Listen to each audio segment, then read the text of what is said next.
दूसरी जो कैटेगरी अभी पॉपुलर नहीं है, लेकिन हमें लगता है वो बहुत स्ट्रॉन्ग कैटेगरी बनेगी फ्यूचर में। कि गोल्ड सिल्वर पहले तो ऊपर चढ़ता हुआ दिखा, फिर हमने देखा क्रैश आया सब। यही स्थिति क्रिप्टो में भी देखने को मिली। क्या आपका मानना है कि मार्केट में एक बड़ा क्रैश आ सकता है यहाँ?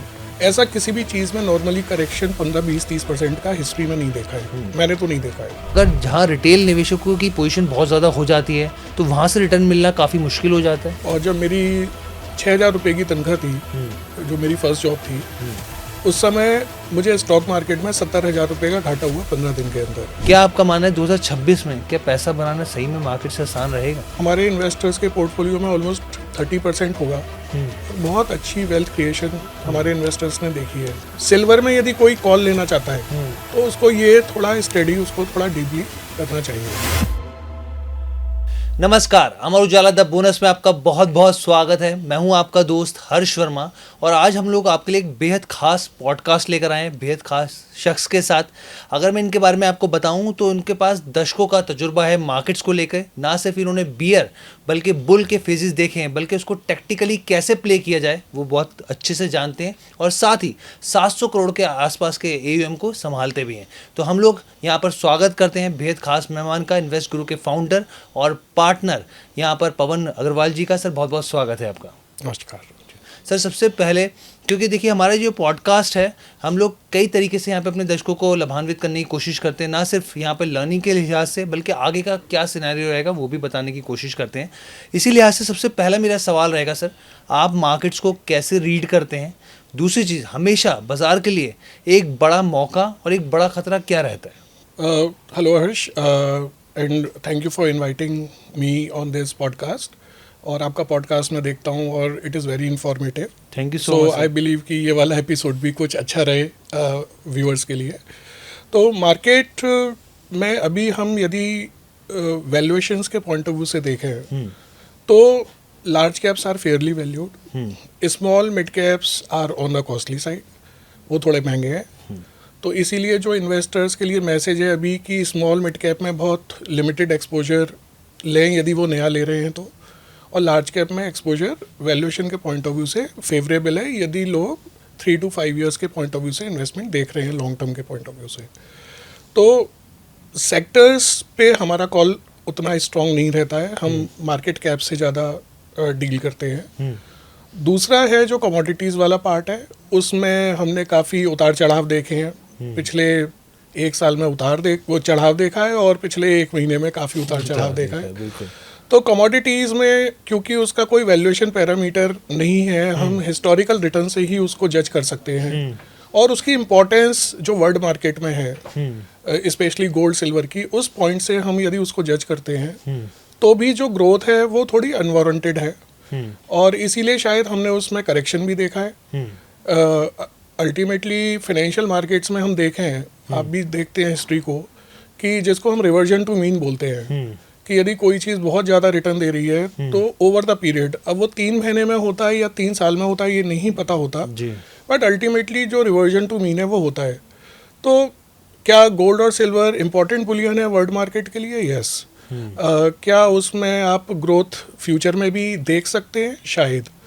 बट एक्सपेक्टेशन इन्वेस्टर को लिमिटेड रखनी चाहिए और स्पेकुलेशन यदि कोई कर रहा है कि मैं 3 महीने या 6 महीने में या 1 महीने में बहुत अच्छा रिटर्न बना लूँ, तो वो फिर स्पेकुलेशन कैटेगरी में आएगा, उसको फिर हम इन्वेस्टमेंट कैटेगरी में नहीं रखते हैं उस इन्वेस्टमेंट को। बिल्कुल सर, आपने, बल्कि मैं इस पे आऊँगा बुलियन के ऊपर पूरे तरीके से, एक एक करके हम लोग इसकी बारीकी को समझेंगे।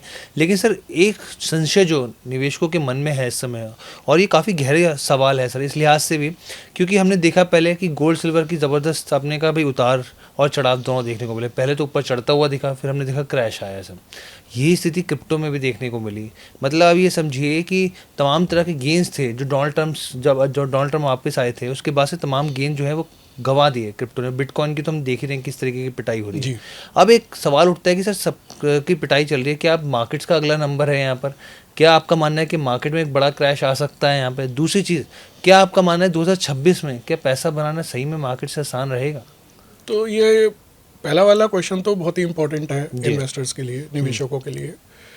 आप देखें कि जिसमें भी पिटाई होती है हिस्टोरिकली, वो चीज़ बहुत बढ़ी हुई होती है।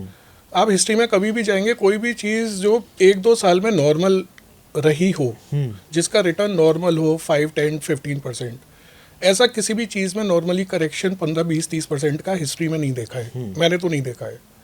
तो कोई चीज़ पहले 50, 100, 200% बढ़ती है और फिर उसके अंदर 100-50% का करेक्शन मतलब रिलेटिवली आता है, तो वो रिवर्जन टू मीन का पार्ट है।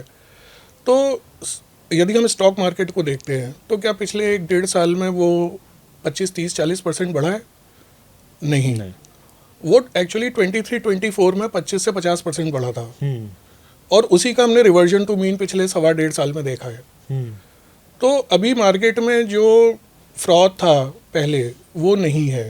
तो स्टॉक मार्केट में बहुत बड़ा करेक्शन की डेफिनेशन हमारे लिए एटलीस्ट 20% बड़ा करेक्शन है।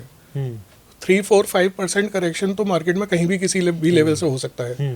10% भी होगा तो फिर वो थोड़ा सोचने पर मजबूर करता है।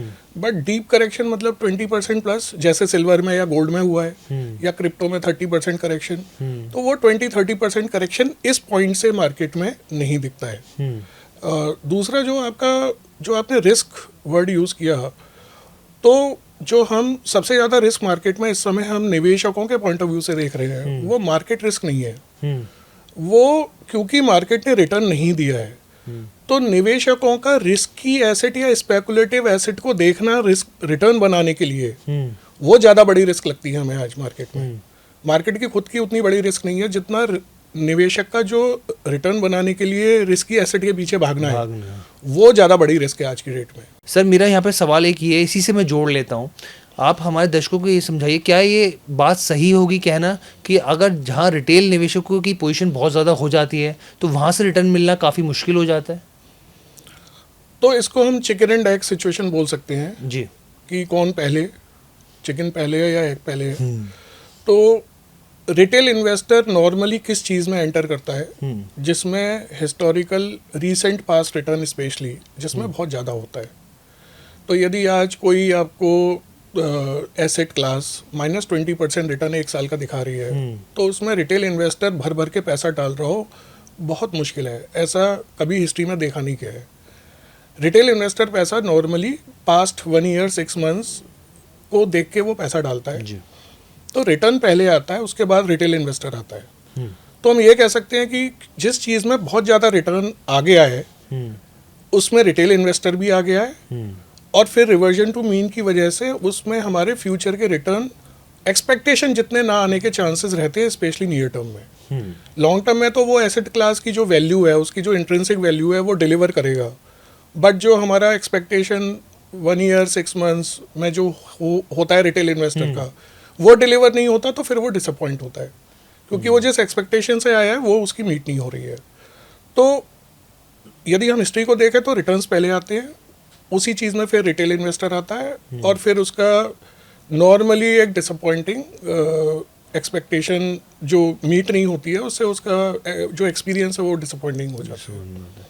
ठीक है सर। अच्छा, क्योंकि सवाल बहुत सारे हैं सर और अब जिस तरीके से आप बैक टू बैक अच्छे अच्छे जवाब दे रहे हैं तो और ज़्यादा मन में कई तरह के सवाल आते हैं, मैं उस पर आऊँगा। लेकिन उससे पहले मैं आपकी जर्नी के बारे में जानना चाहता हूँ और हमारे दर्शक भी एज ए इंस्पिरेशन के तौर पे इसको लेना चाहेंगे, क्योंकि आपने कई दशक बिताए हैं इस इंडस्ट्री में।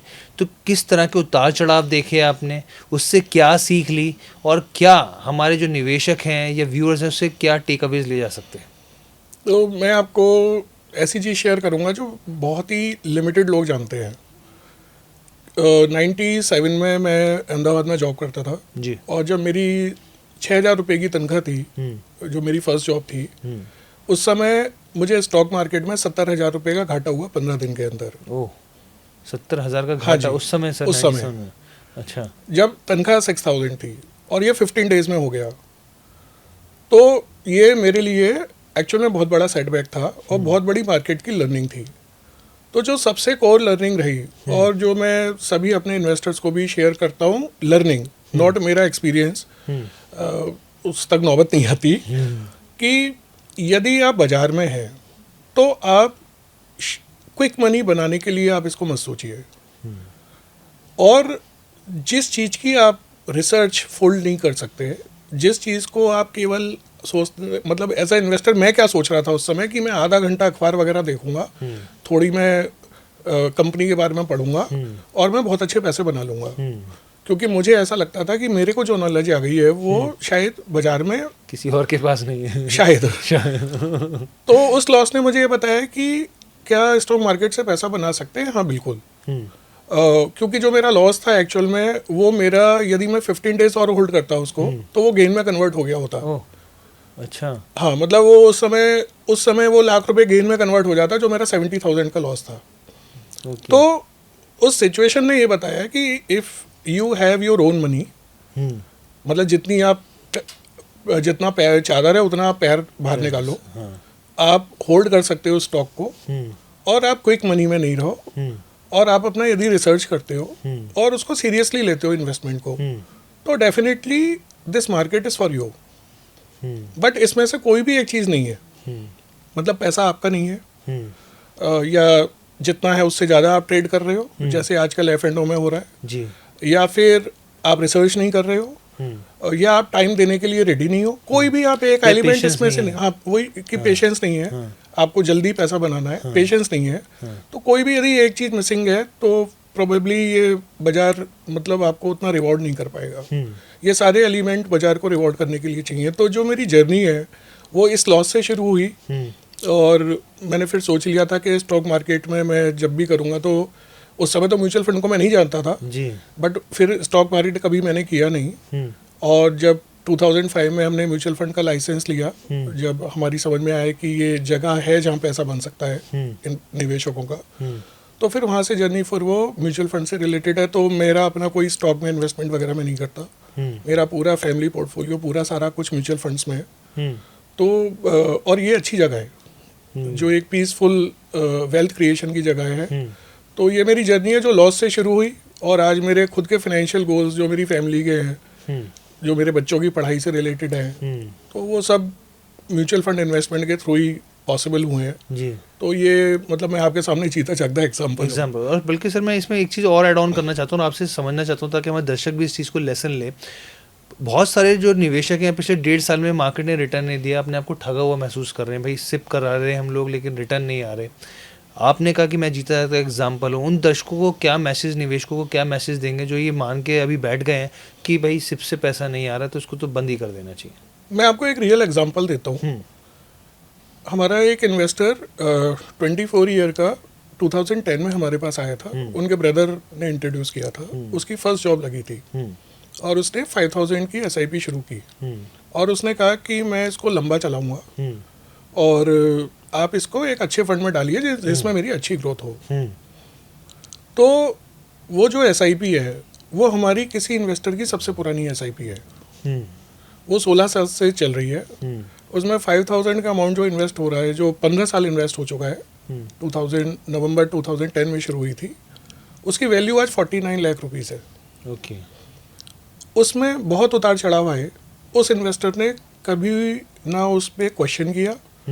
मतलब वो 2010 से 2013 तक, आपको यदि याद हो 2013 सितंबर में स्टॉक मार्केट का बहुत जी बैंड बजा हुआ था, दबाव था सर। हाँ, जो और जब रघुराम राजन जी जब बुलाए गए थे गवर्नमेंट से कि वो गवर्नर बनाया गया था, तो मार्केट बहुत ज़्यादा डाउन था, और वो one of the worst periods था मेरे पिछले 18 साल के इस म्यूचुअल फंड करियर में, 20 साल के में, क्योंकि 2.5 साल की SIP -5% एब्सोल्यूट रिटर्न पे थी।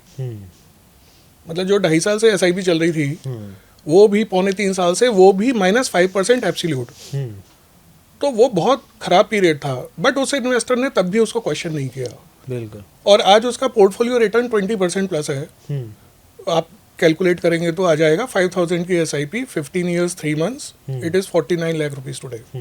तो यदि आप क्वेश्चन नहीं करेंगे उसको, यदि आप अपना फेथ रखेंगे तो मार्केट रिवॉर्ड करेगा। कितना CAGR बना सर ये? 20% प्लस है। 20% प्लस है। हाँ, बहुत ही शानदार है सर ये रिटर्न।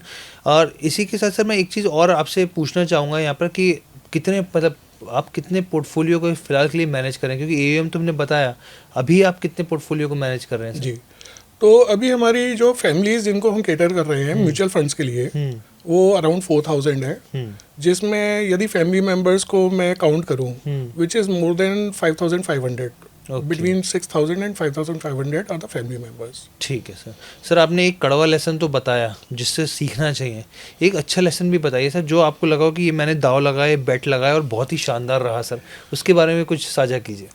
तो मैं अपना बेट नहीं बोलूँगा क्योंकि हम तो म्यूचुअल फंड्स में निवेश कर रहे हैं और उसका जो फंड हाउस है, जो फंड मैनेजमेंट है, उसकी कैपेबिलिटी होती है जो वो रिटर्न्स बनाता है। हम तो मनी एलोकेट करते हैं बेसिकली। बट बहुत सारे ऐसे इन्वेस्टमेंट्स हैं जो आपके पॉडकास्ट में भी अलग अलग टाइम पे आए हैं जिन्होंने पिछले 8-10-12 साल में बहुत अच्छा पैसा बनाया है। तो बहुत सारे ऐसे फंड्स हैं। यदि मैं अपनी बात करूं तो एक AMC है जो सबसे कंसिस्टेंट रही है पिछले 15 साल में। तो वो AMC बहुत पहले हमने रिकॉग्नाइज की थी 2010-11 में, जब उस AMC का टोटल AUM 200-250 करोड़ था। तो उस AMC ने वो हमारे इन्वेस्टर्स के पोर्टफोलियो में ऑलमोस्ट 30% होगा और बहुत अच्छी वेल्थ क्रिएशन उसके सभी प्रोडक्ट्स में हमारे इन्वेस्टर्स ने देखी है। फिर एक फ्लेक्सी कैप फंड है इंडिया में जो सबसे बड़ा है, वन ऑफ द लार्जेस्ट है। वो बहुत अर्ली स्टेज पे हमने आइडेंटिफाई किया था। तो ऐसे एग्जांपल्स हैं, बट मैं उनको अपनी कैपेबिलिटी से ज़्यादा उन फंड मैनेजर्स की कैपेबिलिटी पे बोलूँगा। भूमिका आपकी भी बड़ी है क्योंकि एक जौहरी होता है जो हीरे की पहचान करता है, ऐसी बात नहीं है यहाँ पर। अब हम लोग सर थोड़ा सा और अपने जो चर्चा है उसको खोलते हैं सर, विस्तार देते हैं। बजट आ गया सर, बजट को लेकर तमाम तरह की चीज़ें थी, संशय थे, वो दूर हो गए। अब अगर हम लोग भारत और अमेरिका के बीच में जो ट्रेड डील थी उसके फ्रेमवर्क काफ़ी हद तक क्लैरिटी आती हुई दिख रही है सर। मैं आपसे समझना चाहूँगा कि जो बड़े टेक अवेज हैं यहाँ पे वो क्या हो सकते हैं इन दोनों के हिसाब से देखा जाए यहाँ पर, और क्या अब हम लोग मान लें कि भाई बातचीत हो गई है, यहाँ पे कुछ निष्कर्ष निकलता हुआ दिख रहा है, तो अब कोई टेंशन वाली बात नहीं है, अब घबराहट वाली बात नहीं, क्योंकि ये अर्थव्यवस्था के लिहाज से भी काफ़ी इंपॉर्टेंट है, एक्सपोर्टर के लिहाज से भी काफ़ी इंपॉर्टेंट है। तो हम लोग मान के चलें कि भाई अब कोई बड़ा खतरा नहीं है, मामला थोड़ा ठंडा हो गया है। देखिए, पॉलिटिकल जो इवेंट है और जो सरताज बैठे हुए हैं उनके बारे में तो उन्हीं को नहीं पता कल क्या करेंगे मेरे ख्याल से। तो वो रिमार्क करना उस तरह का मुश्किल है। बट जो हम अपने रिसर्च से देखते हैं और हिस्टोरिकल डेटा से, इवेंट्स ना आके चले जाते हैं। इनफैक्ट 2 साल पहले एग्जैक्टली इस टाइम क्या इवेंट चल रहा था उसको याद करना बहुत मुश्किल है। तो इवेंट से ज़्यादा इम्पोर्टेंट अपने स्टॉक मार्केट के लिए 2 चीज़ इम्पोर्टेंट है कि एक तो अपनी खुद की अर्थव्यवस्था कैसी है, क्योंकि उससे हमारी लाइफ, हमारा पूरा कॉर्पोरेट वर्ल्ड इम्पैक्ट होता है जी। मैं टोटलिटी की बात कर रहा हूँ। 2% जो एक्सपोर्टर्स हैं वो भी इम्पैक्ट लाएंगे, बट टोटलिटी में आपकी पूरी देश की अर्थव्यवस्था बड़ी इंपॉर्टेंट होती है। बिल्कुल सर। वो मुझे लगता है कि हमारी काफ़ी स्ट्रॉन्ग विकेट पे है। उसकी ग्रोथ रेट हम क्वेश्चन कर सकते हैं कि ये इतना काफ़ी है या ज़्यादा होना चाहिए, बट वो स्ट्रॉन्ग विकेट पे है क्योंकि कॉर्पोरेट्स हैं वो डीलीवरेज बैलेंस शीट है, बहुत ज़्यादा लोन, ऑल टाइम लो लोन है कॉर्पोरेट्स के ऊपर परसेंटेज वाइज देखा जाए तो अर्थव्यवस्था स्ट्रांग है। और जो गवर्नमेंट के जो भी एक्शंस है वो लॉन्ग टर्म है। जो भी शॉर्ट टर्म एक्शंस हो सकते हैं उसकी वजह से बहुत कंट्रीज प्रॉब्लम में भी आ जाते हैं। तो गवर्नमेंट का जो स्टेप्स दिखते हैं वो लॉन्ग टर्म दिखते हैं। तो जो हमारा IDI की रिसर्च का कि एक तो वैल्यूएशंस आपके फेवर में होने चाहिए। यदि वैल्यूएशंस आपके फेवर में है तो देखिए आप पैसा बनाएंगे, डील या नो डील। ओके। आपके वैल्यूएशन यदि फेवर में नहीं है तो जो बहुत अच्छी अर्निंग्स है या बहुत अच्छी न्यूज़ है ना वो फेड आउट हो जाएगी। ओके। तो वैल्यूएशंस अपने रीजनेबल हैं, ब्रॉड मार्केट पे देखा जाए तो रीजनेबल है क्योंकि लार्ज जो पार्ट है, लार्ज कैप का मार्केट है वो बहुत बड़ा है। तो ओवरऑल मार्केट रीजनेबल है, अर्थव्यवस्था हमारी स्टेबल है और जो न्यूज़ है वो भी 1-2-3 महीने रहती है। तो जो निवेशक 3-5 ईयर्स के पॉइंट ऑफ व्यू से आ रहा है उसके लिए तो ये काफ़ी रीजनेबल टाइम है। तो सर अगर आपने कहा रीजनेबल है वैल्यूएशन, तो कहाँ अच्छे वैल्यूएशन है सर? तो लार्ज कैप में अच्छे वैल्यूएशंस हैं और जो मेन है वो जो प्रोडक्ट कैटेगरीज हैं अलग अलग, वो हमें एज अ रिसर्च हमें ज़्यादा इंटरेस्टिंग लगती हैं क्योंकि एक तो मार्केट का पार्ट है which is the large cap oriented. अब इंटरेस्टिंग ये है कि जो रिजल्ट्स पिछले 4-5 क्वार्टर में आए हैं वो लार्ज कैप के बिलो एवरेज रहे थे बट वैल्यूएशन ठीक ठाक थे। मिड कैप के रिजल्ट्स अच्छे थे बट वैल्यूएशन महंगे थे। स्मॉल कैप के वैल्यूएशन महंगे थे बट रिजल्ट्स उतने स्ट्रांग नहीं थे, बट इस क्वार्टर में बेटर आए हैं। अच्छा। तो स्मॉल कैप थोड़ा थोड़ा खुलेगा विद टाइम एक्सपोजर के लिए, यदि रिजल्ट्स कंटिन्यू करते हैं 2-3 क्वार्टर और। बट आज की डेट में लार्ज कैप ओरिएंटेड या जैसे एक नई कैटेगरी, नई या पॉपुलर कैटेगरी हो रही है मल्टी एसेट की, तो हमें लगता है कि यदि हम कैटेगरी वाइज इन्वेस्टर देखें, मतलब यदि वो बायस्ड नहीं है कि मुझे लार्ज में ही करना है या मिड में ही करना है, तो कैटेगरी वाइज जो आपने कि आसान पैसा कहाँ से बन सकता है, जो आपका क्वेश्चन था, तो आसान तो मैं नहीं बोलूँगा, बट हमें लगता है कि मल्टी एसेट्स हैं, लार्ज कैप ओरिएंटेड फंड्स हैं, उनमें इस साल मोस्ट प्रोबेबली, मतलब इस साल या 2 साल लोगों का एक ठीक ठाक एक्सपीरियंस आना चाहिए। बिल्कुल सर, पिछले 2 साल से बेटर आना चाहिए। अच्छा, पिछले 2 साल से बेटर है। चलिए, ये तो निवेशकों के चेहरे पे थोड़ी मुस्कुराहट लेकर आएंगे यहाँ पर। सर, मेरा यहाँ पर सवाल ये, 2 मेटल्स हैं जिन्होंने पूरी दुनिया में उथल पुथल मचा रखी है, एक तो है गोल्ड, एक है सिल्वर यहाँ पर, और आप ये देखिए किस तरीके की दीवानगी देखने को मिल रही है, ना इनकी प्राइस टू बुक है, ना प्राइस टू वैल्यू है यहाँ पर, तमाम तरह की चीज़ें हैं यहाँ पर, और उसके बावजूद जो है हम लोग देख रहे हैं जो निवेशक है इसके ऊपर टूट पड़े हैं।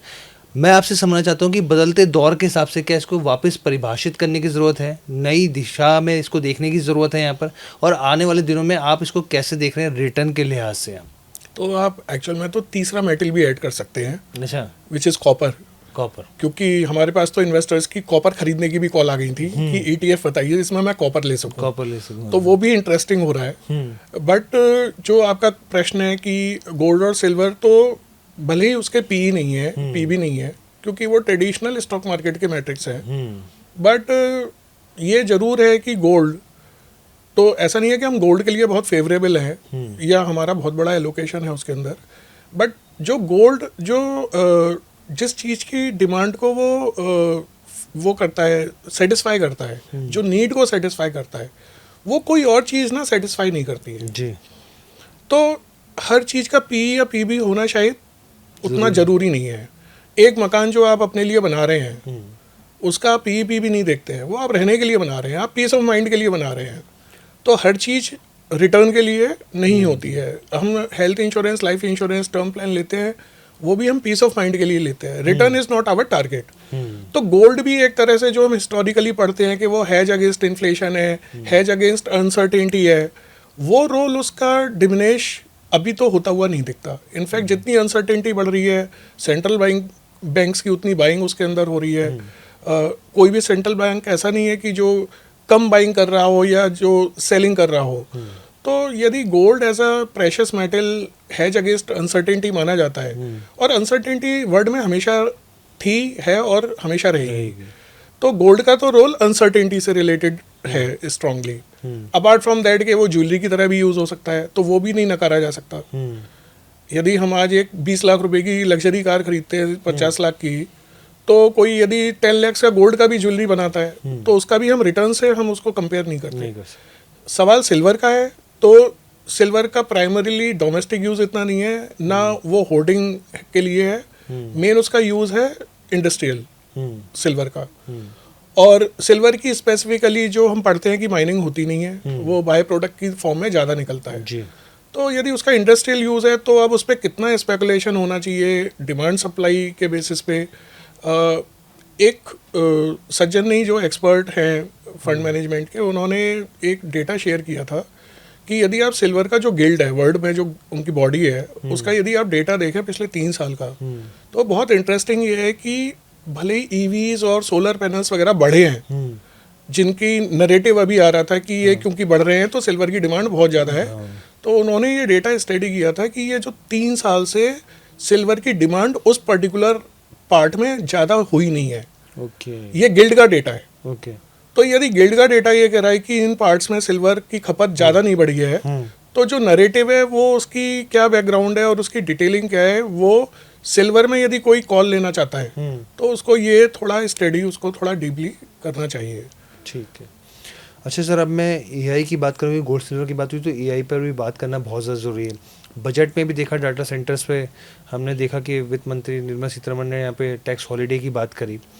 अभी हमने अगर यूएस और भारत की ट्रेड डील की बात करें तो उसमें भी डाटा सेंटर को लेकर खास चीज़ें निकल कर आई हैं। लेकिन यहाँ पर एक संशय भी पैदा होता है सर, कि बार बार एआई को लेके वैल्यूएशन की बात होती है सर, और हमने देखा है यहाँ पे जो कंपनी थी यहाँ पे एंथ्रोपिक ने कुछ एआई टूल्स लॉन्च किए, और उसके बाद किस तरीके से सॉफ्टवेयर स्टॉक्स, आप भारत की बात कीजिए, विदेश की फाइनेंशियल कंपनी की बात कीजिए, बहुत ज़बरदस्त पिटाई देखने को मिली है।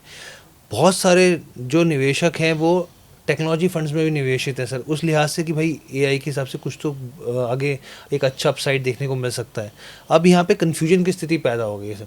इस कन्फ्यूजन को कैसे दूर किया जाए, कैसे बेस्ट चीज़ चुनी जाए, मतलब एक तरीके से फ़िल्टर कैसे किया जाए यहाँ पे, क्योंकि बहुत सारी एआई के नाम से बबल भी हैं। क्या किया जाए सर, कैसे इन्वेस्टमेंट की जाए यहाँ पर? तो हर्ष, जैसा मैंने पहले कहा था कि सेक्टर्स या स्टॉक्स पे हमारी अपनी कोई कॉल नहीं होती है, क्योंकि जो आपने क्वेश्चन किया उसमें क्या है, बहुत डीप एनालिसिस आपको एक एक स्टॉक की, एक एक कंपनी की, और आईटी ऐसी चीज़ है जो डेमोक्रेटिक है, मतलब आपको अपनी कंट्री का ही स्टडी नहीं करना है, आपको दूसरी कंट्री का भी स्टडी करना है। मतलब आप और एफएमसीजी कंपनी के लिए आप बाहर की कंपनी स्टडी नहीं करो, चल जाएगा, क्योंकि उसका माल उतना ज़्यादा नहीं आ रहा जितना एचयूएल का यहाँ बिक रहा है, तो आपको एचयूएल स्टडी करना जरूरी है। बट आईटी में क्या है कि इमीडिएटली आपका पास वर्क है, क्योंकि आप खुद, हमारी आईटी कंपनीज बाहर के लिए वर्क ज़्यादा कर रही हैं, और बाहर का वर्क कहीं भी हो सकता है, उसके लिए हमारा होना जरूरी नहीं है। तो जो आईटी, जो सबसे पहले हम एआई को यदि लें तो एआई बहुत इंटरेस्टिंग होगा, लेकिन उसमें जो इन्वेस्टमेंट कंपनीज कर रही हैं, जो बाहर की कंपनीज इन्वेस्टमेंट कर रही हैं, उसका रिटर्न ऑन इन्वेस्टमेंट होगा या नहीं होगा, that is something which we will see. We can't comment right now, but AI is interesting. हम खुद कुछ चीज़ों के लिए एआई को यूज़ करने लगे हैं, तो डेफिनेटली उसका यूज़ इंटरेस्टिंग है। सो सर, टेक्नोलॉजी फंड्स में क्या किया जाए? तो टेक्नोलॉजी, यदि हम फंड की पर्टिकुलरली बात कर रहे हैं, तो पहली बात तो हम फंड में जब लगा रहे हैं तो सेक्टर है which is a narrow theme in itself.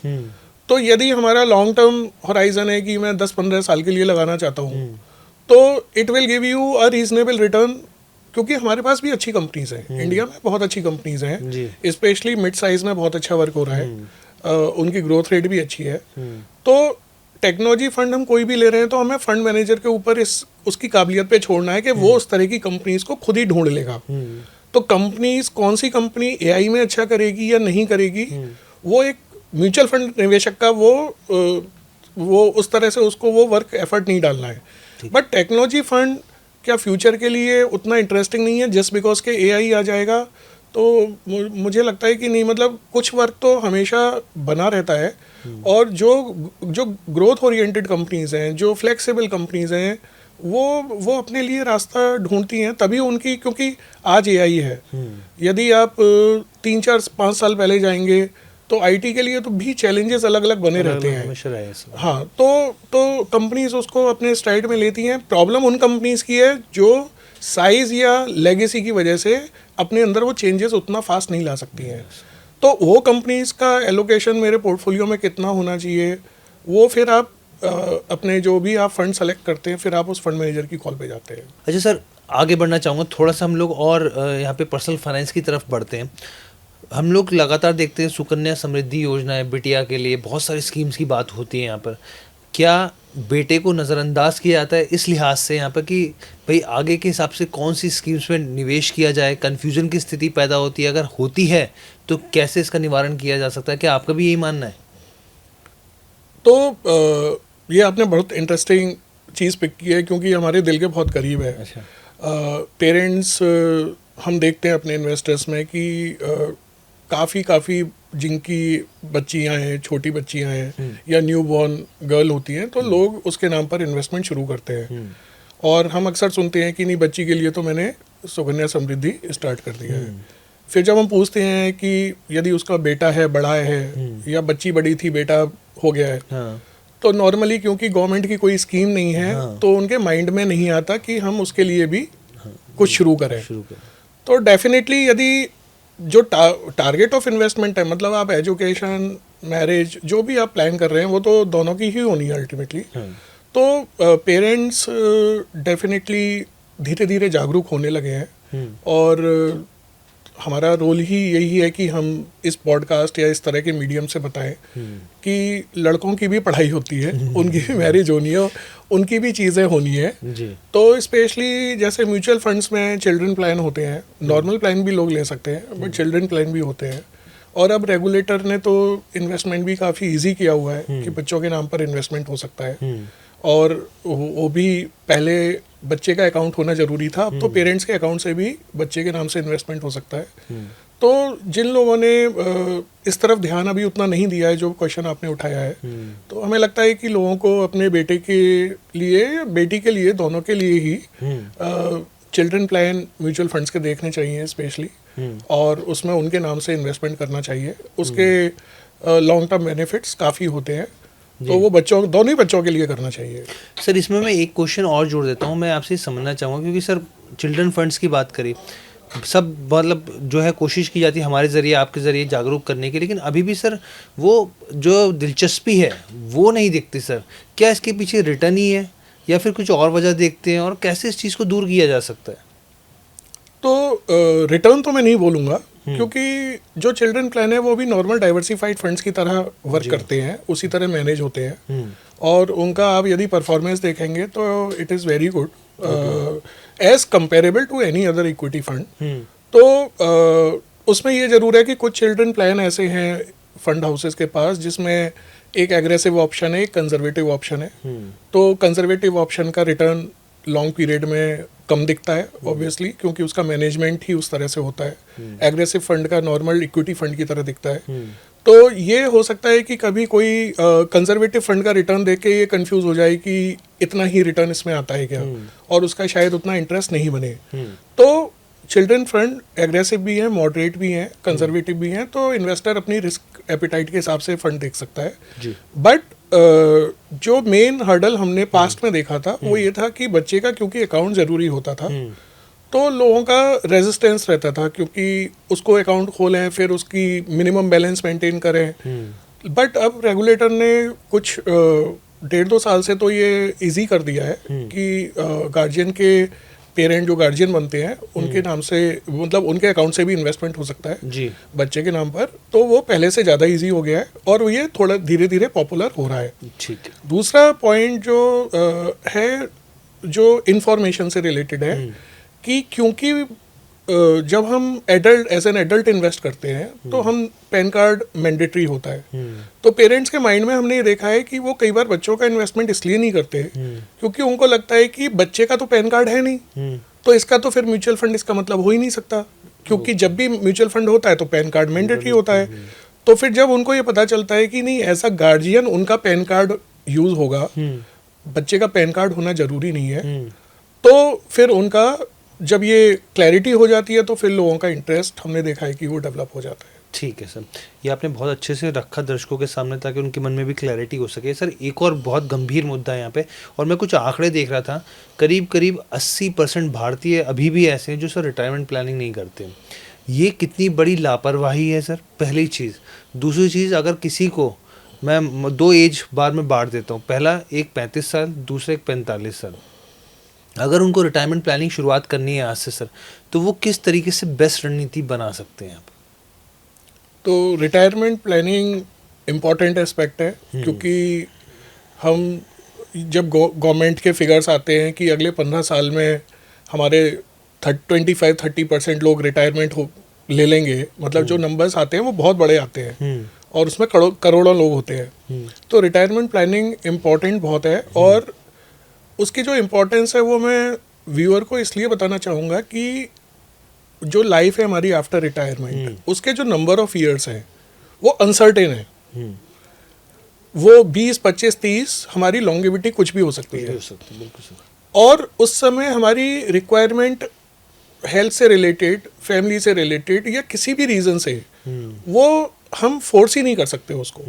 तो ना तो हमारी लाइफ हम फोर्स ही कर सकते हैं और ना हम नंबर ऑफ ईयर्स कर सकते हैं। तो वो जो उसकी प्लानिंग है वो बहुत मतलब जिसको कहते हैं कि उसको पहले से करना बहुत ज़रूरी है, क्योंकि इतनी बड़ी प्लानिंग आप आखिरी के 4-5 सालों में, मतलब इन्वेस्टर सोचे मैं 55 का हो जाऊंगा तब करूंगा, और तब तक टाइम निकल चुका होगा। तो जो 35-45 के लोग हैं या किसी भी एज ब्रैकेट के लोग हैं, उसको वो 3 स्टेप में प्लान कर सकते हैं, which is not complicated but which has to be done. मतलब वो करना जरूरी है। पहला तो ये है कि आप कोई भी नॉर्मल कैलकुलेटर लेके ये आप देख सकते हैं कि जो आज आपका खर्चा है आज का, वो इन्फ्लेशन एडजस्ट होके कितना चाहिए होगा जब आप 60 के होंगे, और उसके हिसाब से कितना फंड आपको चाहिए होगा। तो ये कोई भी कैलकुलेटर आपके लिए कर देगा। ठीक है। बट दूसरा जो इम्पोर्टेंट एस्पेक्ट है, जो सबसे ज़्यादा नज़रअंदाज किया जाता है, कि कोई भी आप प्लानिंग कर लें, उसमें आप अपने फंड की ग्रोथ का एक रेट ऑफ रिटर्न लेते हैं, 10%, 11-12%, जो भी आपको सूट कर रहा है जी। लेकिन ये हमने अक्रॉस इन्वेस्टर्स देखा है कि यदि आप टोटल अपना नेटवर्थ इकट्ठा कर लो, सारे एसेट क्लासेस, कि मेरी लाइफ इंश्योरेंस पॉलिसी भी चल रही है, मेरी एफडी भी है, मेरा म्यूचुअल फंड भी है, मेरा रियल एस्टेट भी है, लोगों के जो बहुत जगह जगह पैसा होता है, उसका जो खुद का टोटलिटी में रिटर्न है वो 5-7% से ज़्यादा नहीं होता। ओके। क्योंकि रियल एस्टेट आपका 5-7-8% पे ग्रो करता है, वो जितना पुराना होता जाता है उतना स्लो ग्रो करता है, उसमें आपका सबसे बड़ा पैसा होता है। पॉलिसीज आपकी 5-6-7% पे ग्रो करती है। म्यूचुअल फंड वगैरह हो सकते हैं, वो थोड़े आपके डबल डिजिट में ग्रो करते हैं, बट उसमें आपकी मेन नेटवर्थ नहीं होती। मेन नेटवर्थ आपकी हमेशा रियल एस्टेट में होती है।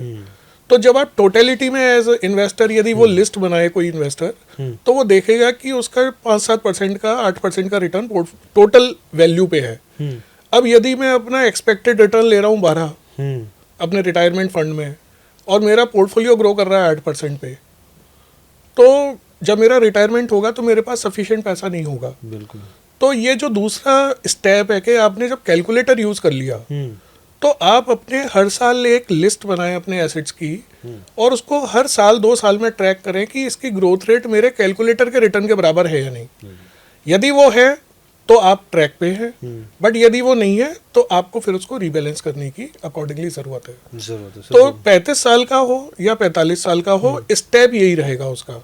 ठीक है। 35 साल वाले के लिए अच्छा है, उसके पास टाइम है कंपाउंडिंग के लिए, वो अभी छोटा भी काम करेगा, छोटा इन्वेस्टमेंट भी करेगा तो वो बहुत बड़ा बन जाएगा। 45 के पास ऑब्वियसली 15 साल है, तो 25 और 15 साल में काफ़ी अंतर आ जाता है। But 15 years is also good कि जो आज शुरू करेगा। बट स्टेप यही रहते हैं हर्ष, कि आप एक कैलकुलेटर यूज करें, सारी नेटवर्थ को आप देखें कि किस स्पीड पे ग्रो कर रही है, और यदि वो मैच कर रही है तो आपकी जर्नी ठीक रास्ते पे, नहीं कर रही है तो आप फिर उसको अकॉर्डिंगली रिबैलेंस करेंगे। देखिए, ठीक है सर। अच्छा सर, क्योंकि हम लोग चर्चा कर रहे थे तो आपने एक फंड्स का जिक्र किया था कि भाई ये फंड्स को देखना चाहिए, आने वाले सालों के हिसाब से ये काफ़ी अच्छा अल्फा नहीं तो ग्रोथ तो जनरेट कर ही सकता है। वो कौन से फंड्स थे सर, और वो किस लिहाज से आप इसको वजह बता रहे हैं यहाँ पर? तो जब हम म्यूचुअल फंड्स की जर्नी आप देखें, जैसे आप इस चीज़ में आप बहुत लोगों से बात करते हैं, तो सबसे बड़ा चैलेंज फंड जो इन्वेस्टर का रहता है वो ये है कि मैं किस फंड में इन्वेस्ट करूँ। आज मैं लार्ज कैप में करूँ, मिड कैप में करूँ, लार्ज मिड कैप में करूँ, क्योंकि नरेटिव हर 6 महीने साल में चेंज होता रहता है। तो मैं अपने फंड्स को तो हर बार चेंज कर नहीं सकता पूरे पोर्टफोलियो को। दूसरा, कभी मार्केट बहुत तेज हो जाता है तो ये नरेटिव होता है कि भाई थोड़ा आप कैश रखो, अपॉर्चुनिटी आएगी थोड़ा इन्वेस्ट करना, अभी रिस्क ज़्यादा है तो रिस्क को कम करो, पूरा इन्वेस्टेड मत रहो, थोड़ा धीरे धीरे करो। और यदि वो मार्केट बहुत गिरा हुआ है तो कहा जाता है कि अभी आप सारा लगा लो, बट जब मार्केट गिरा होता है तो स्टोरी इतनी नेगेटिव होती है कि उस पर पैसे लगाना बहुत मुश्किल होता है किसी भी निवेशक के लिए, क्योंकि वो क्लैरिटी देखना चाहता है। तो ये पूरी जो समस्या है एक इन्वेस्टर की कि मैं कहाँ करूँ, कब करूँ, और इस चीज़ में सबसे ज़्यादा टाइम किसी इन्वेस्टर का जाता है। सबसे अच्छा फंड कौन सा है, गोल्ड में डालूँ मैं या इक्विटी में डालूँ? तो एक तो कैटेगरी हमें लगती है, कैटेगरी उसमें फंड्स तो नेक्स्ट स्टेप होता है, बट कैटेगरी वो है मल्टी एसेट एलोकेशन फंड। ठीक है सर। स्ट्रक्चरली हमारे हिसाब से multi asset allocation fund is a long term investment Avenue, कि आप बहुत लंबे पीरियड के लिए इन्वेस्ट करके मतलब अच्छे रिटर्न के लिए रीजनेबल रिस्क में छोड़ सकते हैं लॉन्ग टर्म के लिए, क्योंकि उसमें वो इक्विटी का रीबैलेंसिंग फंड मैनेजर खुद कर रहा है। जो काम हमें अपने पूरे पोर्टफोलियो में करना था ऑटोमेटिकली, वो हमें नहीं करना होता, तो हमें कोई टैक्स इम्प्लीकेशन भी नहीं आता, हम कुछ बेचते खरीदते नहीं है। और वो अपने आप ही गोल्ड सिल्वर का भी प्ले करेगा, अपने आप डेट को भी करेगा, वो रीट्स भी ले सकता है, वो और कमोडिटीज़ भी ले सकता है, तो उसको यदि ऑयल भी लेना है तो भी ले सकता है, यदि मल्टी एसेट फंड अलाउ करता है मैंडेट में। तो वो जो मल्टीपल एसेट क्लासेस हैं जिसमें मैं एज अ इन्वेस्टर इन्वेस्ट करना चाहता और मार्केट का फ़ायदा लेना चाहता, वो जो मैं अपने आप हर समय नहीं ले सकता, वो मैं मल्टी एसेट फंड के थ्रू ले सकता हूँ, और ये स्ट्रक्चरल स्टोरी है। ठीक है। दूसरी जो कैटेगरी अभी पॉपुलर नहीं है, लेकिन हमें लगता है वो बहुत स्ट्रॉन्ग कैटेगरी बनेगी फ्यूचर में, वो फंड ऑफ फंड्स कैटेगरी है। जी। तो पहले भी फंड ऑफ फंड्स थे इंडिया में, बट उनका टैक्सेशन उतना फेवरेबल नहीं था जी। बट 24 के बजट ने फंड ऑफ फंड्स का टैक्सेशन फेवरेबल कर दिया। अब जो फंड ऑफ फंड्स है उनका 2 ईयर के बाद इन्वेस्टमेंट के बाद वो लॉन्ग टर्म कैटेगरी में आ जाते हैं, और जो 12.5% टैक्स है, जो लॉन्ग टर्म का टैक्स है, वो एप्लीकेबल होते हैं। तो मतलब जो इक्विटी फंड्स में 1 ईयर का लॉन्ग टर्म होता है वो 2 ईयर का फंड ऑफ फंड में है, बट टैक्स का रेट सेम है जी। तो fund of funds specially multi asset में भी है और वो प्योर इक्विटी में भी है। उसमें फंड हाउस का मैंडेट कुछ का तो ये है कि वो अपने डिफरेंट फंड्स में लगाएंगे, इन्वेस्ट करेंगे, और वो अपने आप ही सेक्टर थीम का रोटेशन अपने आप कर लेंगे। और कुछ फंड हाउसेस के फंड्स ऐसे भी हैं जिसमें वो अपने भी फंड्स में लगाएंगे, और यदि मार्केट में और फंड्स अच्छा कर रहे हैं दूसरे फंड हाउसेस के, तो उसमें भी वो इन्वेस्ट करेंगे। तो आपका जो इन्वेस्टर, एक निवेशक की तरह चैलेंज है कि मैं हर समय फंड को चेंज कैसे करूं, अच्छा फंड कैसे आइडेंटिफाई करूं, वो आप फंड मैनेजर पे कॉल ले सकते हैं कि जब वो रिसर्च करेंगे और यदि वो अपने और दूसरे के फंड्स में भी इन्वेस्ट कर रहे हैं, तो फिर आपको बार बार फंड आइडेंटिफाई करना और उसको बेचना खरीदने का आपका जो है वो आपका टेंशन खत्म हो जाएगा। तो फंड ऑफ फंड, क्योंकि जब टैक्सेशन नहीं था फंड्स में 2018 तक, तब तक तो इजी था कि आप एक को बेचते हैं दूसरा खरीद लेते हैं, टैक्स आप पे नहीं करते हैं। बट टैक्स आने के बाद और बढ़ने के बाद इतना मतलब टैक्स पे करना, प्रॉफिट बुक करना और फिर नई जगह इन्वेस्ट करना, वो थोड़ा चैलेंज निवेशक के लिए हो जाता है। तो फंड ऑफ फंड बिना टैक्स इम्प्लीकेशन के एक निवेशक के लिए अच्छे फंड की पोर्टफोलियो बनाने के लिए बहुत अच्छी कैटेगरी बनेगी हमारे साथ। ठीक है सर। सर मैं आपसे एक चीज़ और समझना चाहता हूँ, 2026 के लिहाज से अगर किसी को एसेट एलोकेशन करना हो या फिर आगे के लिहाज से भी, क्या बेस्ट रणनीति हो सकती है? तो जैसे हम मल्टी एसेट एलोकेशन की बात कर रहे हैं कि 2026 should be for a multi asset allocation funds, तो उसमें यदि इंडिविजुअल कोई अपना ब्रेकअप बनाना चाहता है, तो हमारा व्यू वही 3 to 5 ईयर प्लस के लिए है, नॉट की शॉर्ट टर्म के लिए। तो 10-15% commodity at current prices, 15-20% debt okay, and मतलब ये है कि 70% इक्विटी और 30% कमोडिटी और डेट। और जो 70% इक्विटी है, यदि मैं 70 मानूँ, तो which could be like 40-45% could be large cap, and 15% could be small mid, and around 10% could be international funds. कुछ फंड्स हैं जो ओपन है, और इंटरनेशनल फंड्स भी एक इंटरेस्टिंग कैटेगरी होती है, क्योंकि आपका रुपी डेप्रिशिएट होता है 3-4% हर साल। तो यदि आपको 8-10% का भी रिटर्न वहाँ से आता है, वहाँ के बाहर के बाजार से, बाहर के फंड से, तो विथ करेंसी आपको 12-14% का return you can expect over a long term, which is like a large cap fund return.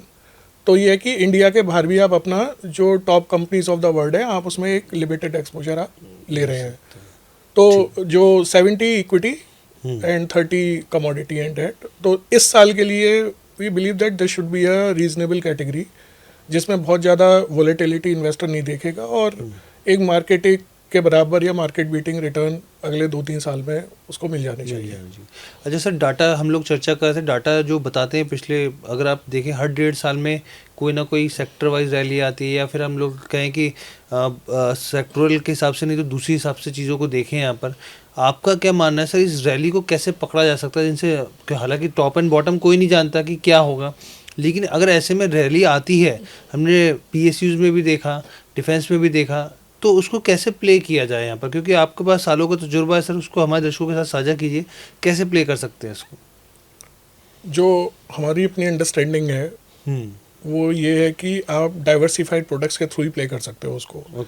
यदि आप हर साल की रैली प्ले करना चाहते हैं, तो आप डाइवर्सिफाइड फंड और स्पेशली अब फंड ऑफ फंड, उसके थ्रू आप उसको प्ले कर पाएंगे। आप 100% उस रैली को प्ले नहीं कर पाएंगे, बट आप उसमें पार्टिसिपेट कर लेंगे। अच्छा। तो जैसे PSU की रैली है, क्योंकि जिस चीज़ की रैली हम हिस्ट्री में देखते हैं जब आती है तो अनअनाउंस्ड आती है, उसका आइडेंटिफिकेशन ईजी नहीं है। मतलब जिन फंड ऑफ फंड्स में या जिन फंड्स में भी वो एलोकेशन होता है, वो स्ट्रक्चरल बेसिस पे होता है। यदि मोमेंटम है तो थोड़ा ज़्यादा हो सकता है, बट एक नॉर्मल इन्वेस्टर के लिए, एक निवेशक के लिए हर एंट्री पॉइंट को पिक करना और हर एग्जिट पॉइंट को पिक करना, फिर अगला एंट्री पॉइंट पिक करना और एग्जिट पॉइंट पिक करना, वो हर साल करना, वो मुझे लगता है कि वो थोड़ा मुश्किल साइड पे है। तो या तो आप डाइवर्सिफाइड फंड के थ्रू पार्टिसिपेट करते हैं जी। तो मैं लाइव एग्जांपल दे दूं कि गोल्ड सिल्वर में हमारी 1 साल पहले अपनी कोई अंडरस्टैंडिंग नहीं थी, कोई कॉल नहीं थी। अच्छा।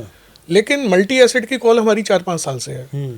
तो मल्टी एसेट के थ्रू हमारे इन्वेस्टर्स ने 15-20% गोल्ड सिल्वर प्ले किया है पिछले 1-1.5 साल में, लेकिन 100% नहीं किया है। तो बट ऐसा भी नहीं है कि वो बिल्कुल आउट थे। तो ये कि आप जब भी किसी चीज़ की रैली होती है आप थोड़ा बहुत प्ले कर सकते हैं, और फंड ऑफ फंड के थ्रू शायद आप थोड़ा और ज़्यादा कर पाएंगे। जो थीमेटिक फंड ऑफ फंड्स हैं, तो कुछ फंड ऑफ फंड्स हैं जो सेक्टर बेस्ड हैं जी, तो उनमें आप थोड़ा बेटर कर पाएंगे। ठीक है सर। मेरा आखिरी सवाल आपसे रहेगा सर, हमारे जो दर्शक हैं, निवेशक हैं, उनको आपका क्या मैसेज रहेगा, क्या लर्निंग रखें हैं वो अपनी ज़िंदगी में, ताकि आगे चल के कम से कम जो है चीज़ों को वो समझ सके, खुद से फैसले ले सके? तो बहुत ही ब्रॉड क्वेश्चन है वैसे, बट स्पेसिफिक में यदि आंसर दूं तो 2-3 सिंपल चीज़ यदि कोई भी करेगा तो वो अच्छी वेल्थ क्रिएट कर सकता है। और जो उसके अपने सपने, जो एक रीजनेबल, जिसको मैं बोलूँगा, जो ड्रीम्स होते हैं हमारे कि बच्चों की पढ़ाई हो जाए, हमारा रिटायरमेंट हो जाए, कुछ चीज़ें हम खरीदना चाहते हैं, वेकेशन करना चाहते हैं, कर लें। तो जो ये अपनी एक नॉर्मल ह्यूमन बीइंग की जो नीड्स हैं उसको पूरा करने के लिए 2-3 सिंपल चीज़ कोई भी करेगा ना, तो वो मोस्ट प्रोबेबली वो उसको अचीव कर लेगा। पहला तो ये है कि जो जितना जल्दी स्टार्ट कर सकता है वो उतना जल्दी स्टार्ट करे। ठीक है सर। तो यदि आज कोई 20 ईयर का पर्सन इस पॉडकास्ट को सुन रहा है तो वो भले ही 2,000 रुपये की SIP आज शुरू कर ले, यदि वो स्टूडेंट है तो भी करे। यदि 35 ईयर ओल्ड है और उसने कुछ खास नहीं किया हुआ है तो भी ये है कि वो इन्वेस्ट करना शुरू करे। तो एक तो ये है कि the early you start the better it is. यदि आपको चीज़ समझ में नहीं आ रही है, जैसे बहुत लोग हैं जिनको लगता है म्यूचुअल फंड रिस्की हो सकता है या समझ में नहीं आ रहा है कि हमें तो किसी ने बताया नहीं कभी, तो वो एक्सपोजर लेके शुरू करें। वो 25 हज़ार रुपये का इन्वेस्टमेंट करें, 50 हज़ार का करें, 5 हज़ार की SIP से शुरू करें। आप जब तक उसमें एक्सपोजर नहीं लेंगे तब तक उसकी पावर नहीं समझेंगे जी। तो बहुत बड़ा कि मैं समझूंगा और बहुत बड़ा करूंगा, इससे अच्छा ये है कि आप छोटे से शुरू करें और जल्दी करें। और तीसरी चीज़ ये है कि जो वर्ल्ड में पैसा बनता है, जनरल मतलब जो इकोनॉमिक्स से पैसा बनता है, वो बिजनेस ही पैसा बनाते हैं। There is no other way. Business क्या होता है, एक नीड होती है, उसको सेटिस्फाई करता है जी, वो प्रोडक्ट की हो या सर्विस की हो, और उसके लिए सामने वाला जो नीड पूरी हो रही है उसके लिए वो उस बिजनेस को पैसे देता है। ये सिंपल थ्योरी है। तो वर्ल्ड में बिजनेस था और हमेशा रहेगा, और बिजनेस हमेशा वैल्यू क्रिएट करता रहेगा। तो यदि आप इस चीज़ को समझ लें कि बिजनेस वैल्यू क्रिएट करता है, किसी भी मोहल्ले में, किसी भी शहर में, किसी भी कंट्री में जो सबसे रिच पर्सन होता है वो बिजनेसमैन ही होता है। तो उसका रीज़न ही यही है क्योंकि वो वैल्यू क्रिएट कर रहा है अपने बिजनेस में। तो आप स्टॉक मार्केट के थ्रू आप उस बिजनेसेस में पार्टिसिपेट कर रहे हैं। तो जैसे हमारी लाइफ में उतार चढ़ाव आता है, ऐसे बिजनेसेस में भी उतार चढ़ाव आता है, इसीलिए स्टॉक मार्केट में भी उतार चढ़ाव आएगा।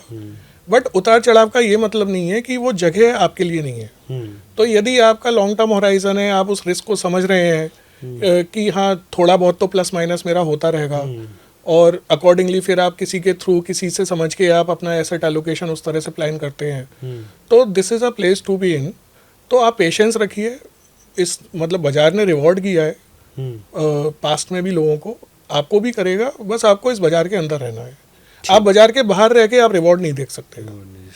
तो आप बाजार में रहिए, पेशेंस रखिए, थोड़ी सी प्लानिंग कीजिए, आप खुद कीजिए या आप किसी प्लानर का सहारा लीजिए, और फेथ रखिए, और जितना जल्दी स्टार्ट कर सकते हो उतना जल्दी स्टार्ट कीजिए। जी सर, बहुत मज़ा आया, मुझे लग रहा है बहुत इंटरेस्टिंग होगा पॉडकास्ट, और दर्शकों के लिए बहुत ही काम की लर्निंग यहाँ पर निकल के आएगी। थैंक यू सो मच, आपने अपना कीमती समय दिया सर, और मुझे लगता है कि बहुत मज़ा आने वाला है। जैसे ही पॉडकास्ट आएगा तो हम लोग अपने दर्शकों के साथ शेयर करेंगे। थैंक यू सो मच अपना समय देने के लिए। नहीं, thank you Harsh, thank you so much जो आपने हमें इन्वाइट किया, एंड आई होप कि our talk is helpful to the investors.